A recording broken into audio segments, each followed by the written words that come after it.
All right, welcome in everybody. Folks are streaming in. Do you stream in when we stream a presentation, Julie? I don't know. Something like that. Something like that. So we are glad that you guys have joined us on a September 5th, 10 days before some mythical deadline. I don't know if it's actually a thing. We'll have to find out later. Reportedly, it gets busy. But especially because of that, we're thankful for you guys taking your time to be here. Hey, Julie, maybe they delegated all their work already, and so that's why they're able to come to a presentation on delegation. Maybe. I think that could be true. Could be true. Could be true. Just a quick note as we get started. There'll be a couple polls that are popping up from our moderator as well. So be on the lookout for those polls there. Some questions around Be Insightful as well as Intuit Connect. And I know that Insightful Accountant, the great folks there, like to keep people connected where we are able to. Julie, what's that? We got to have a question of the day. I'd be disappointed. We've got to have a We didn't question have of a the day, but it question. has to do with what's going on, Okay. real Well, world what's your events, question of the right? day? I think the question of the day, especially knowing who you root for and who I root for, is who are you rooting for this weekend? It's a kickoff of NFL. It's the second week of college football. Yeah. Nobody knows, but Will and I have a big rivalry between us. So, who are you rooting Well, for? I'll give everyone a clue on that, but I'm excited to see my Michigan Wolverines go on the road and play at Oklahoma and see how the freshman quarterback does in a road setting, in a night game. You know, it's kind of like the rookie tax preparer on the 13th and just kind of seeing how they perform under a little bit of pressure. Do you have a favorite NFL team? Detroit Lions? Yeah, I mean, it's the Detroit Lions, which means I'm just well accompanied with disappointment and, you know, historically. So we get pretty pumped if the playoffs are being discussed. And they've actually been reached a couple of years. So we feel good Yeah. about that. And, hey, there we are. But I follow college a little bit more than pro. So Yeah. how about I mean, how I'm a about you, Browns Julie? fan, so like I can relate to your to me the Detroit Lions are in a way better stage of advancement than my Browns down here, but I also though I'm a Buckeye fan through and through. So we got a little rivalry going. So I'm the Buckeyes are home against a no-name team this week, so should be great. But we Yeah, pulled out yeah, the big one last weekend. yes, yes. And your Browns, their number one pick came from Michigan, so maybe they'll be good this year. Hey, Anyways, we're just gonna let that go right there, right there. Let's get into delegation and oh, Julie, we should introduce ourselves. Not we like we've been should. talking. We should. Look, there's me. I'm Will. Been around a while, having fun. Julie and I love doing these presentations together with Insightful Accountant, and we like to just chit chat, but also to get in and say, hey, this is what we're seeing at firms from my perspective, from working with a bunch of different firms. And then, Julie, if you jump to your slide, from Well, your though, Will, I perspective. think we need to give someone on your slide a little credit because something's changed since the last time we presented, if I'm correct. That's true. That's true. This brave lady on the side standing next to me, my wife Kimberly, she just graduated with her master's degree in nursing and last week, and she is dutifully studying for boards. And the goal here in the next month or so is to be a fully licensed nurse practitioner. And that just means she's smarter than me. So She definitely got the brains out of the family. So this is me. Those are my two girls. I get to manage Harper and Company. I have Empower CPA. We have a podcast, and then recently just became COO of Arrive. So we don't like to sit still, do we, Will? no, no, that's not something we do. But if we're not gonna sit still, we got to get some stuff off our plate to take new opportunities, right? And so, as I realize we're in the heat of it with the extension deadline, but as we look forward, and the reason we chose this topic for right now is this is the right time of year to say, as we dig into end of year preparation and start of year grind, are we doing the right things? And so often I've heard from firm owners say, hey, look, delegation just doesn't work for us. But really, what I've found is it's not that delegation doesn't work, it's that we approach delegation wrong many of the times. And sometimes we'll use that as an excuse. So we have a bad experience, and then we go, oh, no, I'm scared to try that again. We got some of the fears up here on the screen.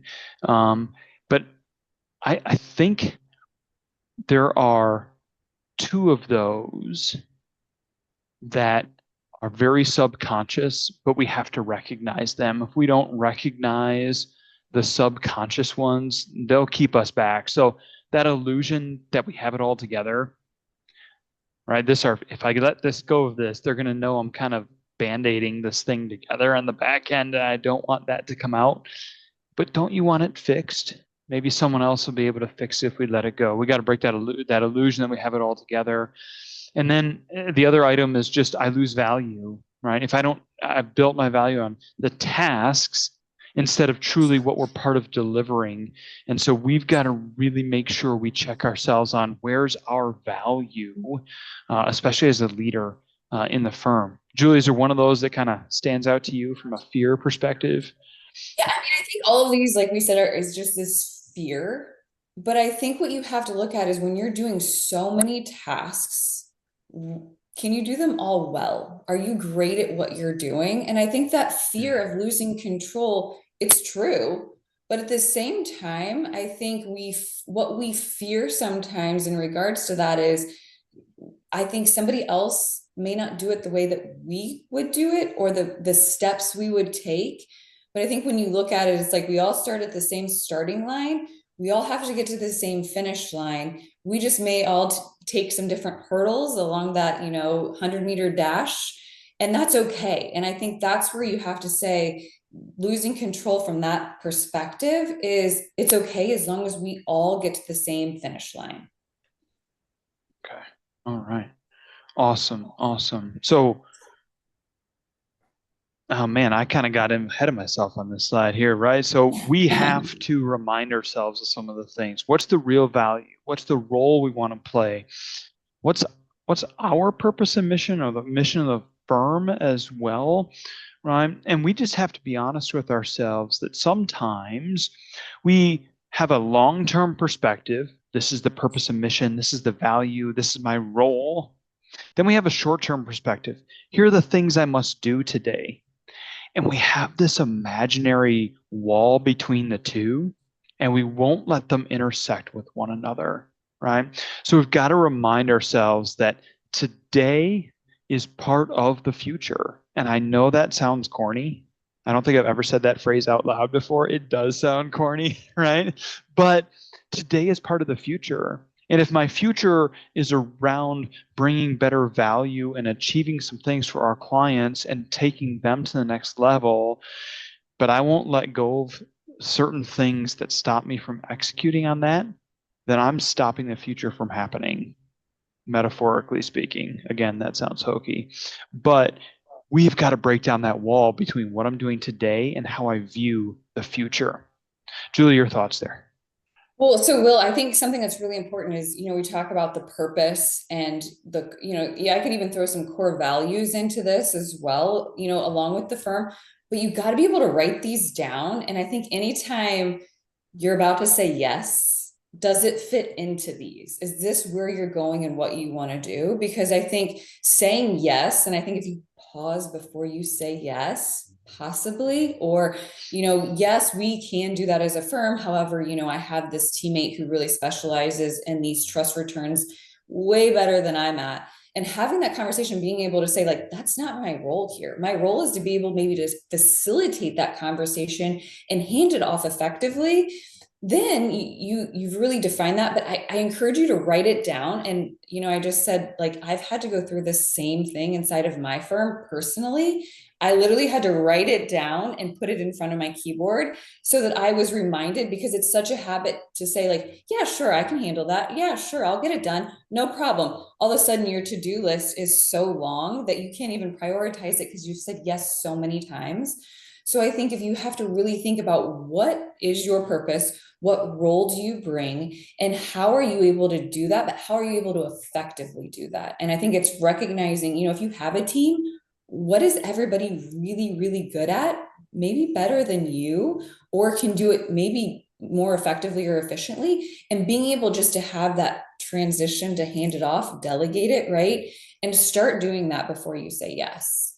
But Will, I Yeah. want to ask you, when we go into firms, I know we hear a lot of different, perspectives. What do you think you've heard the most times when you start to go through maybe someone's to-do list or what they believe is their responsibility list?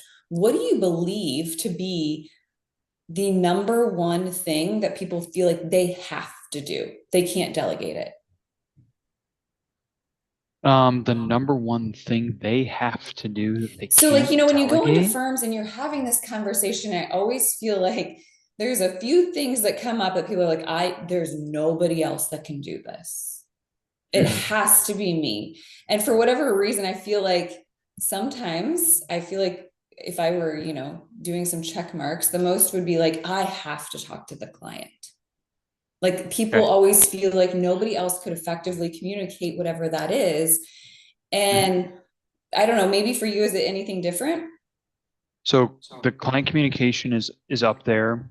Um, for certain personality types, e-filing is on that list. I cannot tell you how many times I've encouraged the partner to say, hey, you don't have to be the one that presses the button to actually e-file. We can set up the process so that the administrator can do it and it can't be done too early. And we can lean into some rhythms to check and see what was acknowledged and rejected, right? So that's another one. Another one I've seen has also been billing, right? And billing decisions. And in that case, it's a matter of, hey, quit making in the moment billing decisions. We got to switch our commercial strategy up so that we're delegating the billing decision to a tool and a mechanism, and we're revisiting it semi-annually, annually, whatever it may be, and we're letting that mechanism take over as opposed to trying to hand it to a person and trying to teach nuance and all those kind of things. Broadly speaking, I said the word nuance. Um, I believe that we overplay the uniqueness of every client. Oh, but this client is special. I have to do it this way. The At the end of the exception. day, yeah, at the end of the day, we have far fewer exceptions than we want to really admit. Um, and I think it's because we just don't want to sit down and take the time and do the difficult work sometimes of classifying, categorizing, and then handing off. We go, oh, but I'm going to have to educate them before I hand it off to them. Yeah, okay. So month one is a wash, maybe a little negative. Month two gets back in balance. Month three, you're ahead of time. Like So you're return saying on by tax investment, season we could solve all these things? Will, potentially. is Yeah. that what you're saying? Return on investment is not instantaneous.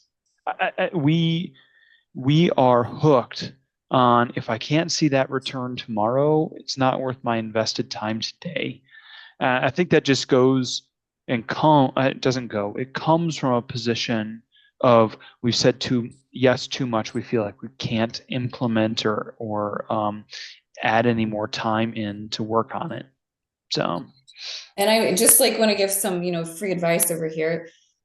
I think there's so many tools out there that we can leverage to be able to delegate. And I know that's not this slide, but as we talk about communication, we talk about billing, we talk about e-filing. It's like, what tools can you put in place or training items can you put in place that allow you to be able to delegate? And I just think, there's so many out there that there's no reason to leverage. They're free tools too, to leverage what's there to ultimately, like Will said, by month 3 or 4, you're starting to see your ROI and it's off your plate. And what does that mean as we sit here against a 9:15, 10:15 deadline, what does that mean for you next tax season? And so I think it's really looking at some of those things and just ripping the band-aid off and doing one.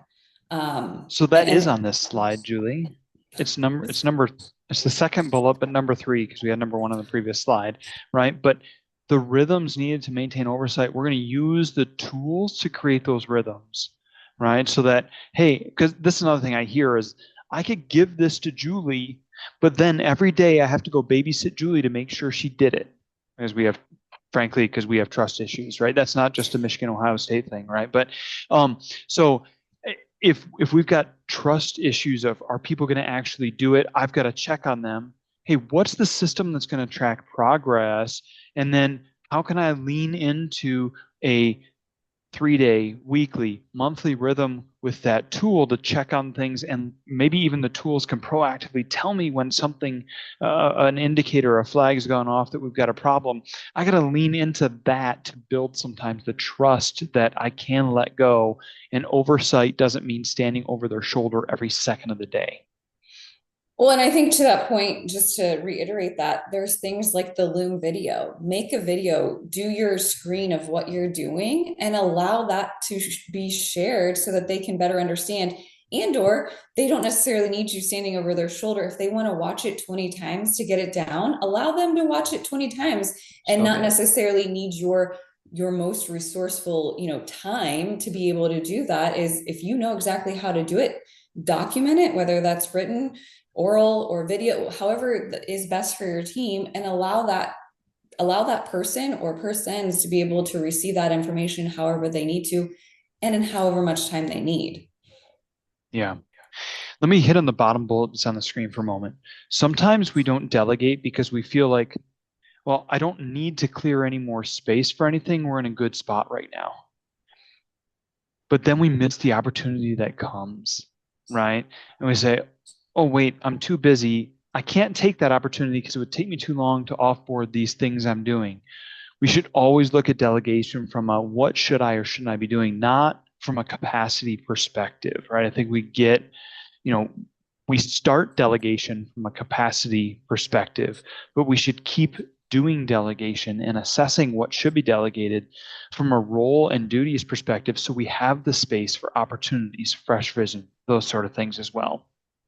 And So, well, don't you always think when you can get an individual to start the delegation process, isn't it crazy the opportunities that arise that they would have maybe not even had the option to have prior to? yeah, yeah, success breeds success, Mhm. you know, Absolutely. no doubt about it. So, All yeah. right. Cover some So quick here, tips, Julie. yeah, I know we kind of went over those, but I do think the documentation, I think we have so many things. The Loom videos for us has really been a hit. Um, in regards to because it allows people to see screens, right? So it allows people insight into how your brain is thinking and where you're going and what you're clicking, and they can follow kind of right along with that. So like you said, that billing function, like not only can you use a tool, but if there's a certain way that you like it to be done, just record your screen this month when you're doing it and allow everybody else to be able to see it. I think a Mhm. lot about communication, that hang up on communication.